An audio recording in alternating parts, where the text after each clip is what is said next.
Le domaine de la poterie berbère féminine s'étend d'ouest en est, du Maroc, Moyen Atlas et Rif, à la Tunisie et couvre le nord de l'Algérie, de la région d'Oran, aux Aurès et à la Petite Kabylie.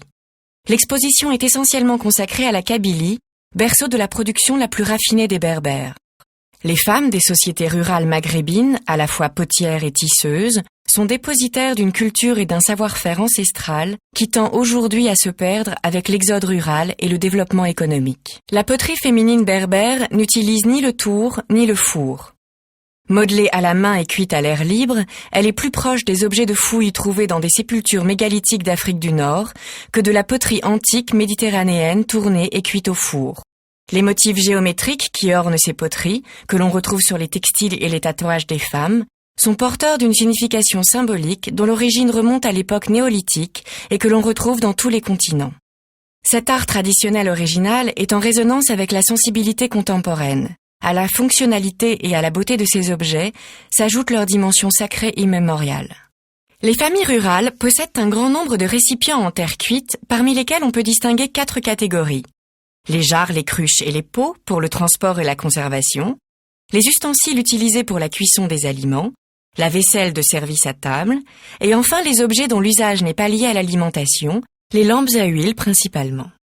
Dans un pays où l'approvisionnement en eau était et reste parfois encore un problème quotidien, il n'est pas surprenant que les poteries utilisées pour le transport, la conservation et le service de l'eau soient très nombreuses et très variées.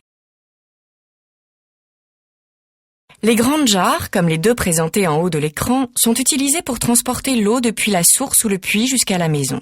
Elles évoquent les amphores grecques ou romaines de forme très voisine. Mais l'usage est différent. Au lieu d'être fichées dans la terre ou dans la cale des bateaux où elles étaient remplies de grains, d'huile ou de vin, ces jarres à eau sont portées sur le dos, la base effilée passée dans la ceinture et les 2 anses tenues en main. L'élégance de la ligne, en particulier le galbe des anses et la beauté du décor rouge et noir à caractère prophylactique de ces jarres, témoignent de l'importance de l'approvisionnement en eau pure. À titre anecdotique, on peut signaler que des potières de Grande Kabylie ont aussi fabriqué de telles jarres, dénommées alors amphores, pour répondre à la demande d'objets décoratifs des Français qui les installaient sur leur buffet ou leur cheminée. Certaines jarres, comme celle en bas à gauche, contenaient aussi du lait ou de l'huile. Quant à la très belle jarre appelée cruche en bas à droite, il est possible qu'elle ait joué un rôle cultuel de vase à offrande votive. Les récipients pour servir l'eau à table, les pots, les cruches, les pichets et les gargoulettes, présentent une très grande variété de formes et de décors. Les pots, le plus souvent à 2 anses, et les cruches servent aussi à conserver et à servir le lait et l'huile. La gargoulette est une véritable spécialité de la poterie berbère et plus spécialement de la Grande Kabylie. Dans sa version la plus simple, c'est un récipient composé d'une panse, d'un goulot de remplissage et d'un bec verseur. C'est un pot à eau portable, d'une contenance d'1,5 à 2 litres, utilisé pour verser l'eau ou pour boire à la régalade. Elle permet de conserver l'eau fraîche grâce à l'évaporation capillaire au travers des parois. Avec la lampe à huile, la gargoulette est l'un des 2 objets qui témoignent des inventions formelles les plus extraordinaires de la part des potières. La diversité de ces formes est remarquable. On peut comparer par exemple les gargoulettes présentées sur les 3 premières photos. Il existe aussi des doubles gargoulettes, comme celle de la dernière image. Le côté utilitaire semble parfois secondaire par rapport à l'aspect décoratif. Avec la diversité et l'audace de ses formes, la personnalisation de son décor, toujours bien assorti à la forme, la gargoulette apparaît comme l'objet emblématique de la poterie berbère algérienne.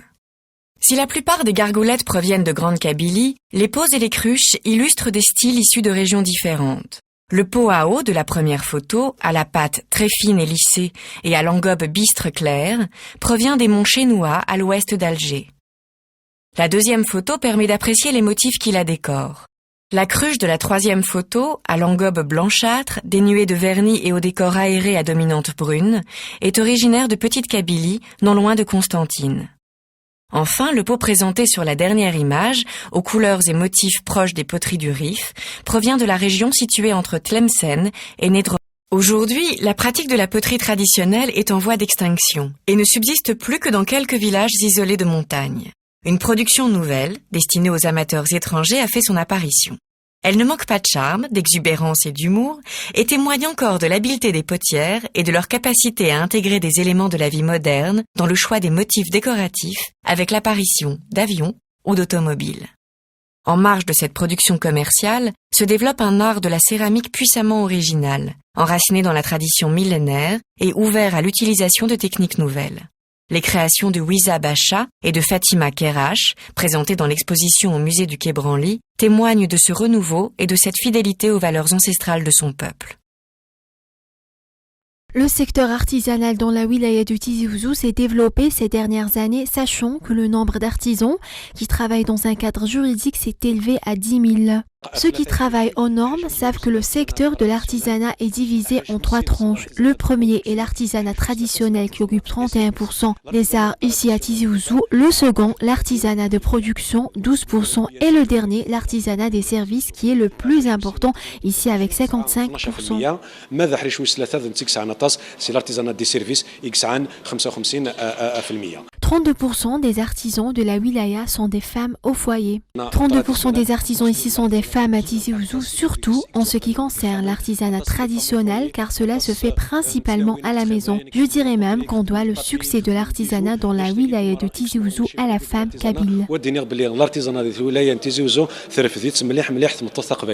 L'État encourage la création d'emplois et oriente en matière de procédures à entreprendre pour des investisseurs potentiels, ce qui a permis la création de 25 000 emplois. Le manque de matières premières et les espaces d'exposition sont les 2 obstacles pour la promotion du secteur artisanal dans la wilaya de Tizi Ouzou.